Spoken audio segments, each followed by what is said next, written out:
జూబ్లీహిల్స్ ఎలక్షన్లలో ఏ పార్టీ మధ్యలో పోటీ అనుకుంటున్నారు? ఇక్కడ పోటీ ఏం లేదండి. మాగంటి సునీత గారికి గెలుపు సునాయాసం అయితే. ఎందుకంటే ఆడబిడ్డ భర్తను కోల్పోయింది కాబట్టి ఇక్కడ ఉన్నటువంటి మహిళా ఓటర్లు కానీ సామాన్య ఓటర్లు కానీ ఖచ్చితంగా గెలుపు సునాయాసం. ఎందుకంటే కాంగ్రెస్ గవర్నమెంట్ అటర్ ఫ్లాప్ అయింది.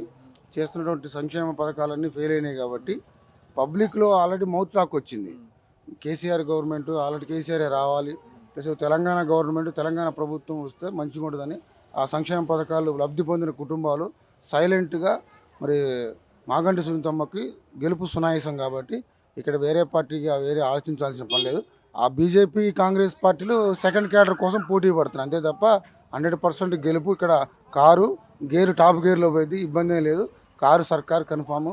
ఇక్కడ ఈ యొక్క 4 లక్షల మంది ఓటర్లు వేసే ఒక ఓటు అక్కడ మరి తెలంగాణలో ఉన్నటువంటి 4 కోట్ల మందికి సమాధానం చెప్పడానికి అవకాశం ఉంది. 100% ఇక్కడ కారు అతి తక్కువ మెజార్టీ ఎక్కువ మెజార్టీ 100% కారు ఇక్కడ గెలుపు ఖాయం.